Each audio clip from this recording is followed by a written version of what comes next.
Are you an adrenaline junkie? Because you seem to be you pick your stories that are pretty hardcore. Yes. Yeah, I like interviewing the quote bad guys. Has this always been a passion of yours since a little kid, or how did you come about like this style of investigative reporting? My mom is a great storyteller, and she always told me stories growing up. That's one of my fondest memories of childhood. She has an Irish background and really buys into the art of storytelling, and so I think that seed was planted very early. And as I grew older, I sort of became disillusioned with, the short kind of entertainment style news of the big news networks, and I wanted to do kind of more hardcore, longer form reporting, and that's when I found Vice and had that opportunity. Now, did you go to school for writing, or what was your major? So I went to school for journalism and politics. I did a double major with those two. But truthfully, it wasn't until I really got in the field and started doing it that I think I really kind of, began to hone the craft. You seem to be putting yourself in precarious positions. Do you always have an exit strategy, or are you really truly winging it once you're out there? That's a great question. I think that over time developed this fight or flight mentality where, a lot of these situations I was going into, I would just constantly think, if this happens, what am I doing? If that happens, what am I doing? But what that does to you also when it's met with overwhelming fear in dangerous situations is that it kind of tricks your brain into thinking that way about everything, even when you're in the middle of New York City, a very safe place, or, just like hanging out with your family. You start to develop those symptoms of like everything is fight or flight. Now that I've had a little bit of space from some of those dangerous assignments, I'm starting to shed those that mindset, which is I think probably a healthy thing. The Volunteer, the Failure of the Death Penalty in America, and One Inmate's Quest to Die with Dignity. How did this book come about? Back in 2017, I was doing a documentary for a program called Vice on HBO, and we were doing an episode on the death penalty, and we needed an interview with a death row inmate. And so, I saw that this guy was up for execution. I wrote him a letter, not knowing if I'd hear back, and he called me a few days later. And immediately, he was an interesting guy. He was dropping F-bombs, but then also was using vocabulary that was so advanced I'd have to, like, quietly Google it on the side. But what was most interesting was that he was not pleading his innocence. He was not sitting here saying, hey, I'm wrongfully convicted, I should get off. Instead, he was saying, look, this is a lawful, though dubious sentence. So let's get this on. Let's get this over with. Execute me. He wrote the judge a letter, and he volunteered for execution, which is rare. Only 10% of inmates do that. And when he volunteered, the state kicked into gear, tried to get the drugs to pull off the lethal injection execution, and they just hit hurdle after hurdle after hurdle.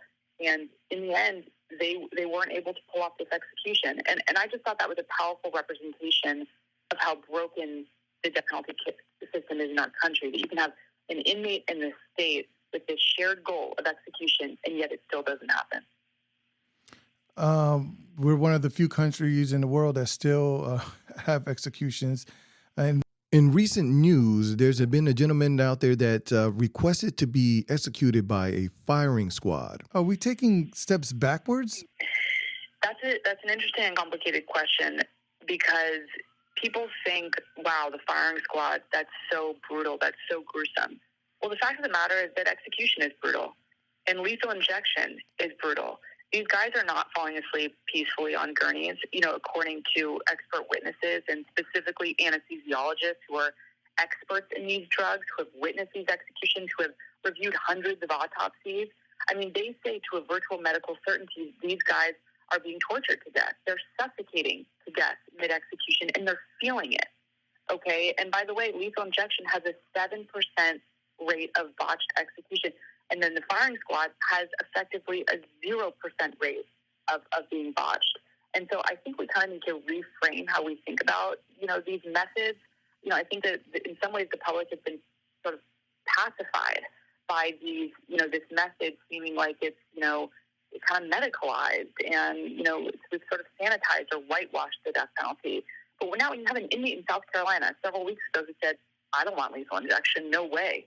I've seen how those executions go down. Give me the firing squad. The inmate himself is opting for firing squad. I think that says a lot about the way that we've evolved these methods.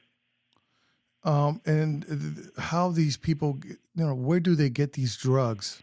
I mean, supposedly there's no drugs in the system, but how is that the difficulty of all this? Is these things are not readily available? Yes, that's a big part of it, Jose. So, I call it the wild, wild west of the sort of execution drug market in my book, because, you have drug companies that don't want to sell their drugs for execution, right? For obvious reasons. They don't want their drugs, killing people. They want to create the vaccine or the cancer cure. But what that means is that these drugs have to go to these states have to go to extreme lengths in order to get the drugs. So in some cases, they go overseas and they go to, small, drug sellers in India to get these drugs, which, by the way, are not FDA approved. They illegally import them into our country. Sometimes the DEA will confiscate them, right? The FDA will confiscate them, but then they're released to the states, and the states use them to execute citizens. And then you have parking lot drug deals between prison officials in California and Arizona. I mean, it's stuff that honestly, I was writing these scenes in the book, and I was thinking, these feel like scenes out of like Cocaine Cowboys or Breaking Bad, but it's like American government officials who are dealing the drugs. Mm. What should a person expect out of the volunteer? It's a really deeply personal story of one death row inmate. And he's a guy who he's fascinating, the way he talks, the decisions he makes, our exchanges, my getting to know him, my visiting him on death row, but all the way back to his childhood.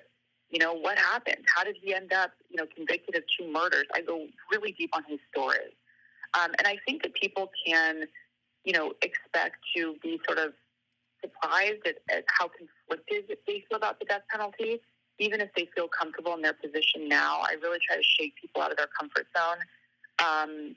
And what I hope with this book, Jose, I want to educate. I want people to be aware of what's going on in our country. But also, I tried very hard to make this a page turner. I didn't want this to be dry or academic. I wanted people to feel like they were watching, an action movie as they were reading this book. And so far, that's the feedback I've gotten. So thank you very much for your time, Gianna. The Volunteer, the Failure of the Death Penalty in America, and one inmate's quest to die with dignity. Thank you so much for your time. Thank you, Jose.